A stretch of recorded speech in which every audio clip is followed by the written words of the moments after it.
Dalam hidup pasti semua orang pernah merasakan atau mengalami hal-hal buruk yang bagi sebagian orang bisa diambil pelajaran dari apa yang kita alami atau apa yang kita pernah rasakan. Entah untuk generasi berikutnya atau sekedar untuk teman-teman kita, khususnya teman-teman dalam lingkup pergaulan mulai dari pekerjaan, lingkungan, atau sekedar permainan. Cerita ini based on true story dari apa yang pernah gue alamin.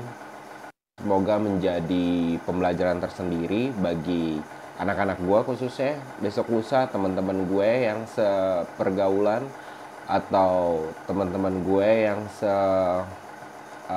sejawat alias kolega teman kerja di dalam dunia permobilan yang kita sebut McLaren atau McLaren ya, dunia jual beli mobil yang kita bertindak sebagai kadang mediator, kadang pedagang, kadang pembeli, kadang marketing. Intinya dunia jual beli mobil itu penuh tipu muslihat alias dunia tipu-tipu yang memang oknum mafianya banyak. Ini salah satu kisah based on true story-nya gue yang semoga kalian bisa petik pembelajaran sesama sejawat, sepermainan, sepekerjaan, dan seprofesi.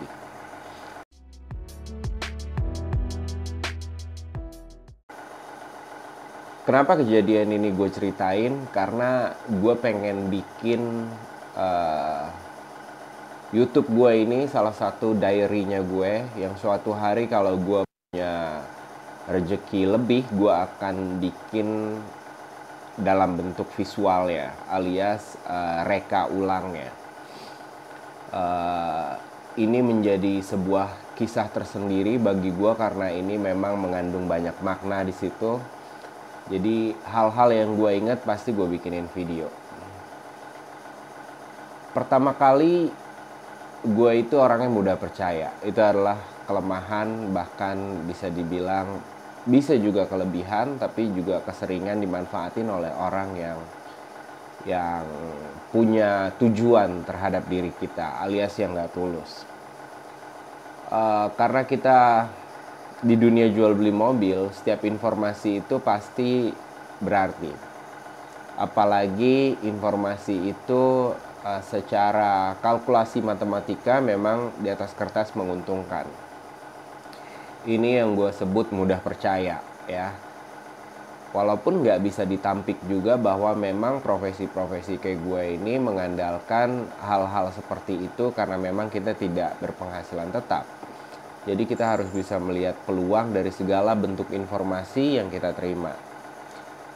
Salahnya pada saat itu gue terima informasi ini dari orang asing, alias orang yang memang nggak ada di kontak gue. Tapi karena di kerjaannya kita hal itu udah biasa, karena kita banyak join grup-grup sejawat seperti itu dan nggak semuanya kita save nomornya.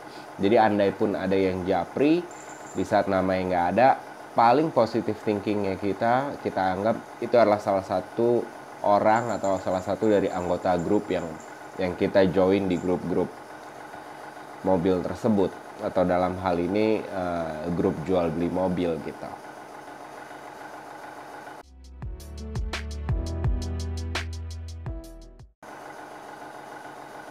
Selain mudah percaya, kenaifan atau naif juga menjadi salah satu weakness-nya gue, atau dalam hal lain juga bisa dibilang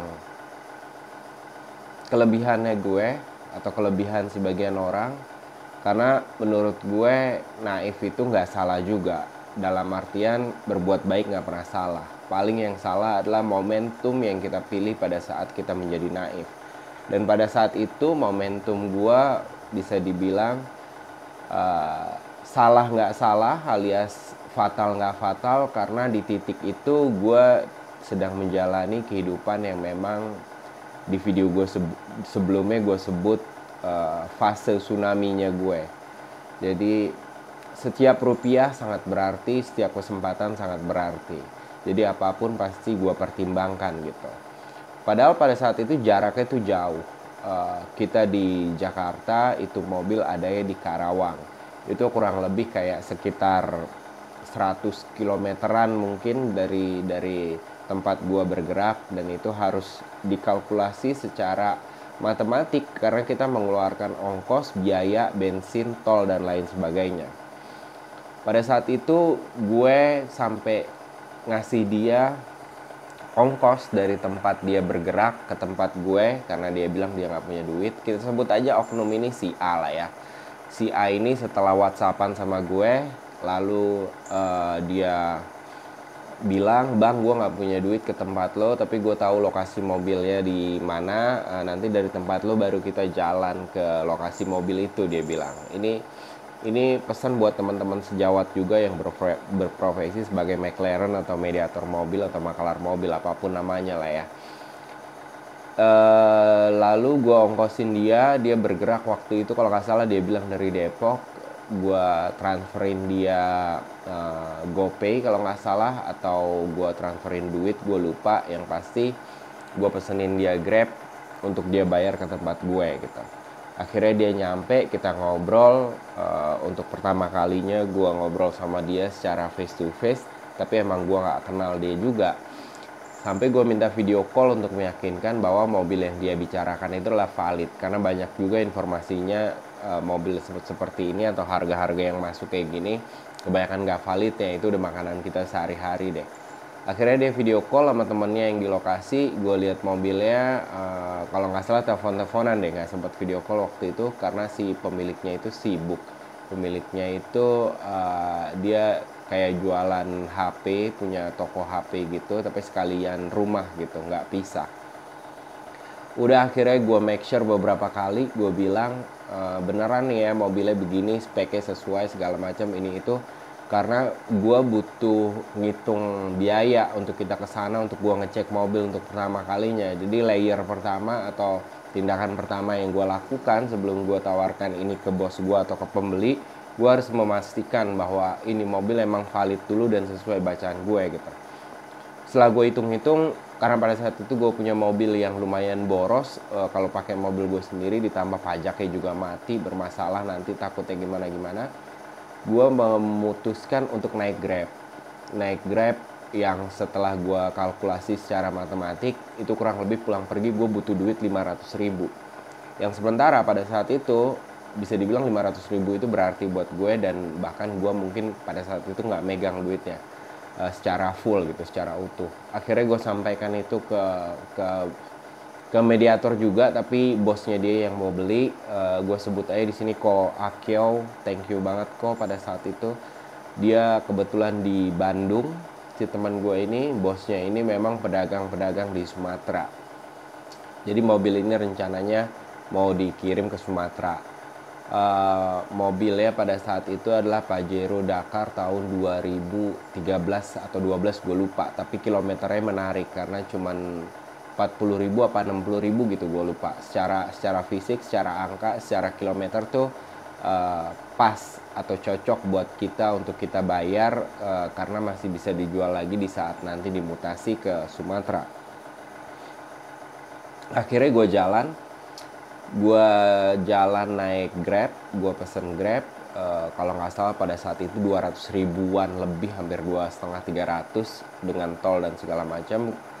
Sampai sana gue lihat mobilnya, ternyata kilometernya salah, kilometernya nggak sesuai seperti yang dia bilang di awal. Nah ini bukan puncak, ini awal-awal dimana sedikit banyak sebenarnya udah ada keganjilan gitu ya. Akhirnya gue nego lagi karena gue bilang ini kilometernya berubah, jadi kita harus nego lagi karena gue laporan ke buyer gue atau ke bos gue, disuruh tawar lagi gitu karena jauh dari yang tadi 40.000 tiba-tiba jadi 100.000 secara real ya. Tapi memang secara mobilnya bagus, secara mobilnya sehat, secara mobilnya juga pajaknya hidup gitu ya. Gue lihat malam-malam juga, gue telepon-teleponin, akhirnya gue putuskan harganya sekian misalnya. Udah gue tawar ke dia, dia bilang si oknum penjahat ini, kita sebut aja si X ini bilang ya udah gue coba obrolin dulu sama pemiliknya, kata dia. Akhirnya gue tunggu karena kita jaga kode etik itu, kita sama-sama tahu sesama pemain di lapangan itu kode etik seperti itu kita jaga, walaupun hari ini hal-hal begitu udah nggak bisa kita pakai lagi karena banyak banget kesalahan-kesalahan yang fatal terjadi gara-gara kita pakai kode etik tersebut. Akhirnya gue jaga kode etik itu di awal. Dia laporan sama si pemiliknya, gue nggak tahu gimana, dia bilang itu punya saudaranya. Ada mediator lagi di belakang dia. Deal lah harga sesuai seperti yang gue tawarkan gitu, apa yang gue tawarin. Untuk mengikat biasanya kita ngasih DP atau tanda jadi. Malam itu dia minta tanda jadi atau DP sebesar 5 juta.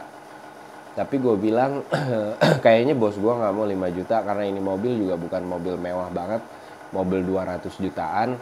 Paling kita bisa kasih sebagai tanda jadi itu 1-2 juta. Karena besok rencananya bos gue turun dari Bandung atau buyer gue turun dari Bandung, dia langsung lunasin kalau memang BPKB-nya on hand gitu atau di tangan.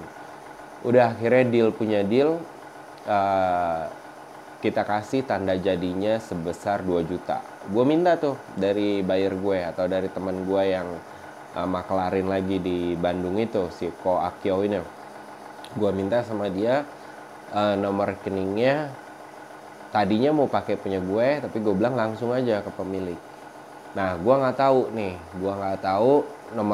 nomor rekening yang dikasih itu ternyata bukan nomor rekening si pemilik mobil, tapi nomor rekening si bangke ini, si bangsat ini, yang si oknum X ini.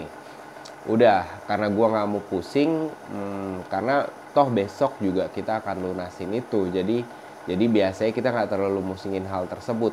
Yang sebenarnya itu adalah krusial bagi kalian yang belum pernah punya pengalaman seperti itu. Pastikan sekali lagi gue bilang, nomor rekening itu nomor rekening pemilik kendaraan tersebut atau si ownernya, atau andai pun nomor rekening ini pemiliknya si mediator atau si maklar ya, lo bikin hitam di atas putih di atas kwitansi bahwa ini tanggung jawab dia dan itu harus dipersaksikan oleh si pemilik mobil juga. Jadi pemilik mobil juga tahu bahwa dia udah terima DP atas dasar jual beli mobil tersebut. Singkat cerita, itu udah malam banget kejadiannya, udah hampir jam 10 malam. Gue jalan dari sore, dari jam 4 kalau nggak salah, kelar urusannya jam 10 malam di negeri entah berantah nih, di tempat orang nih, jauh banget dari rumah gue gitu. Akhirnya gue balik sedikit happy lah ya, karena bicara di dunia mobil kalau kita udah DP-in berarti udah hampir 50% lebih itu transaksi berhasil. Karena gue sendiri juga udah mempersaksikan mobilnya secara nyata gitu. Jadi gue udah bisa bertanggung jawab secara mobil. Bacaan gue kasarnya kalau bahasa kita. Akhirnya gue balik jam 10-an malam itu, nyampe rumah kurang lebih jam 12 malam. Gue istirahat sebentar. Besok paginya itu gue udah janjian sama si teman gue yang dari Bandung ini, si Akio ini, dengan bosnya. Dia mau datang jam 7 pagi besok turun dari Bandung.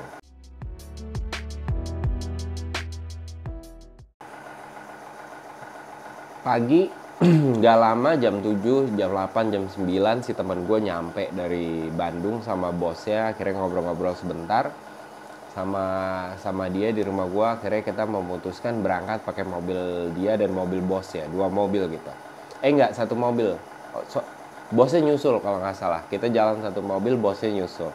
Karena kita berharap kalaupun deal, kita akan bawa pulang mobilnya, entah dia yang nyetir atau gue yang nyetir gitu. Makanya kita nggak bawa mobil 2, tapi bosnya nyusul dari tempat lain karena dia lagi bayar mobil di tempat lain juga. Jalanlah kita ke Karawang ini. Sampai sana itu si kunyuk mediator yang si oknum penjahat ini, yang si Mr. X tadi itu nggak hadir, nggak ada. Ada temennya yang gue temuin semalam. Nah, temennya ini yang langsung sama si pemilik, si owner mobil. Akhirnya gue tanya, kemana bang si kunyuk ini, si X ini? Oh dia nyusul, katanya ntar mau datang. Udah, sampai bos gue datang atau buyer gue datang, itu si kunyuk ini nggak datang, nggak nyampe. Ya kan, kita udah lihat, cross check, double check si mobil beserta surat-surat. Udah nih, udah tinggal payment doang, full payment. sisanya waktu itu kalau nggak salah tinggal 180 berapa gitu kalau setelah dipotong 2 juta tanda jadinya.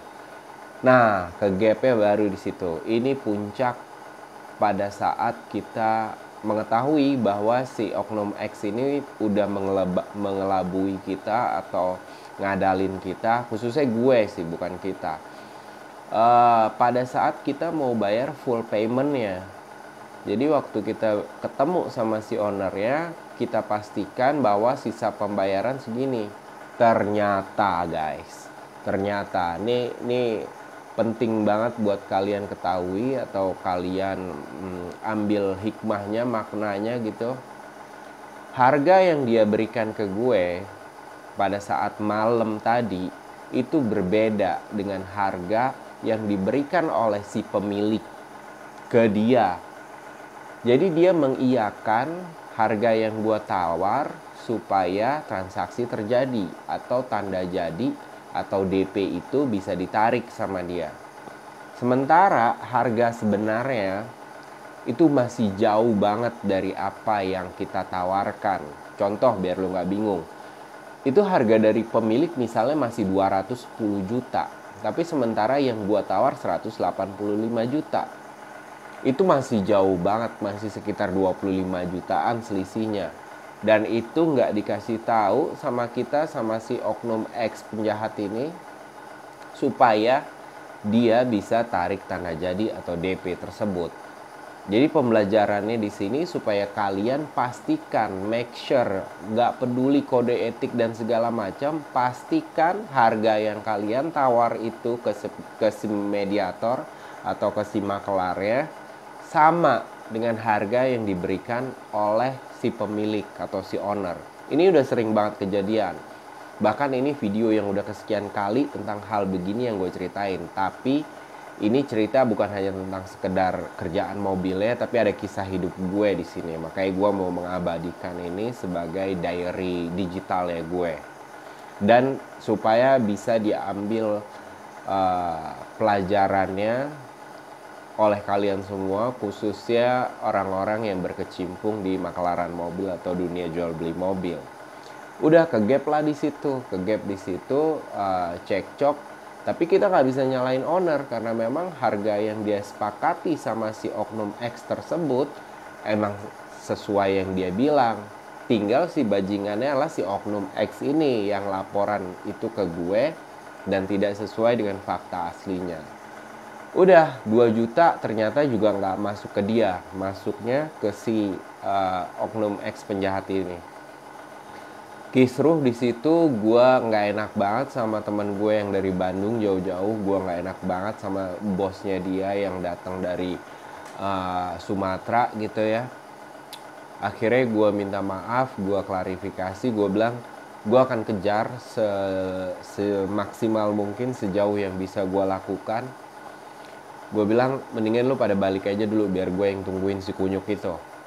Udahlah, ambil keputusan setelah kisruh pembayaran gak jadi. Bagusnya belum ditransfer full gitu, baru dikonfirmasi doang, ini sisa pembayaran sekian ya pak, kita mau transfer. Loh kok sekian, kata si owner ya, karena perjanjian sama saya gak segitu. Udah singkat cerita, gue suruh balik tuh temen gue si Koakyo ini sama bosnya. Koakyo balik ke Bandung, bosnya kebetulan di Jakarta. Tapi sumpah gue nggak enak banget perasaannya di situ. Ini kalau baterainya habis nanti kita lanjut ya, karena ini udah lowbat banget. Terus akhirnya mereka balik, gue tungguin lah. Gue tanya nih sama si temennya yang mediator langsung ke si owner. Kebetulan mereka satu kampung masih kan. Kalau si oknum X ini kan dia tinggalnya di Depok kalau nggak salah.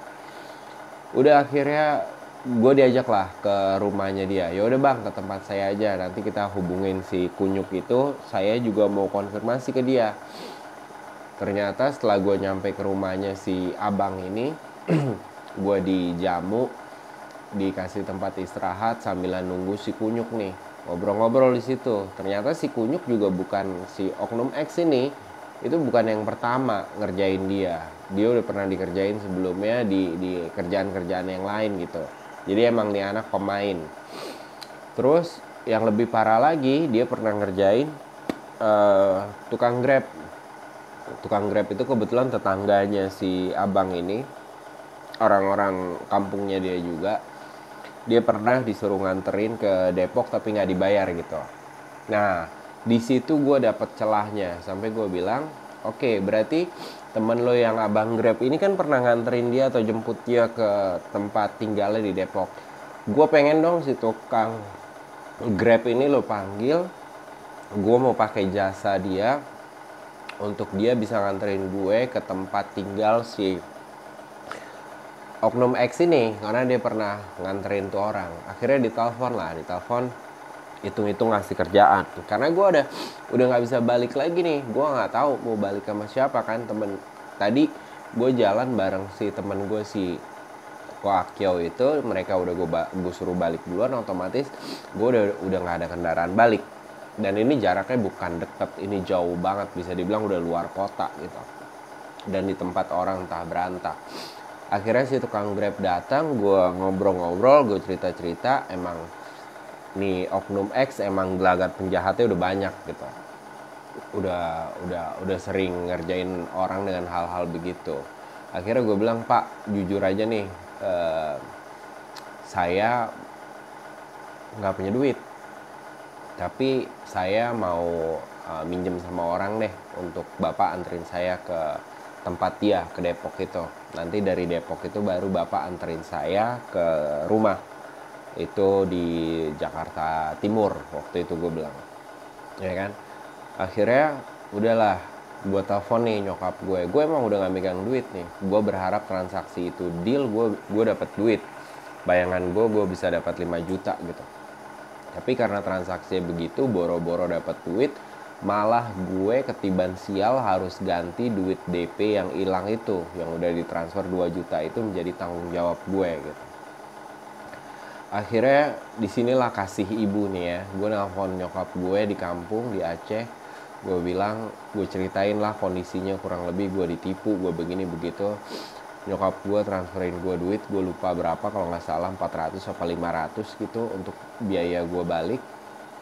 Akhirnya alhamdulillah tuh sampai jam 9 malam, jam 10 malam gue udah nggak kebayang tuh mau tidur di mana, mau tinggal di mana, atau mau balik di mana caranya. Gue nggak megang duit lagi. Gue mau minjem duit sama si teman gue si Akio ini nggak enak, si Ko Akio ini, karena emang boro-boro gitu. Dia juga berharap karena dia profesinya sama kayak gue, dia juga berharap gitu. Tapi dengan kejadian begini gue malah harus bertanggung jawab gitu secara moral dan secara finansial ke mereka. Udah gue bilang, Pak, ini saya udah masuk nih transferan nih, saya boleh minjem sama orang nih. Di situ kasih ibu tuh nyokap gue nggak bisa bales ya apapun itu.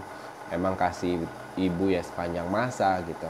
Tapi di posisi gue yang memang sedang menjalani kehidupan atau fase hidup gue ibarat kayak tsunami tuh pada saat itu. Jadi campur aduk banget rasanya, dan itu menyedihkan banget deh kalau di framing secara visual gitu. Itu yang membuat gue pengen bercerita supaya jadi pertinggal secara dokumentasi, secara digital untuk generasi berikutnya, anak-anak gue, cucu gue. Dan suatu hari gue akan bikinin visual ya gitu, short movie-nya lah. Kalau suatu hari gue banyak duit, sukses, gue akan bikin FTV-nya deh kasarnya, hal-hal begini. Gue bilang singkat cerita, ya udah Pak, kita pamit. Gue gambling nih, karena gue ibarat dianterin, gue nggak ada gambaran gimana, tapi yang gue tahu dari pembicaraan, gue bisa menyimpulkan mereka adalah ormas gitu. Akhirnya udah dari Karawang menuju Depok bareng si bapak itu. Gue ngobrol-ngobrol di mobil, tapi sebenarnya lebih ke kayak basa-basi lah ya. Pikiran gue udah kalut banget, gue udah gak tahu harus bagaimana bersikap. Gue cuma pengen ketemu tuh anak, gue minta balik duitnya supaya gue bisa balikin duit orang gitu. Jadi boro-boro gue dapet duit, tapi gue tiba-tiba malah punya utang sama orang. Di saat gue berharap lagi dapet duit dan gak punya duit. Dengan kondisi fase kehidupan gue yang begitu lagi. Wah, dalam banget deh ceritanya sebenarnya.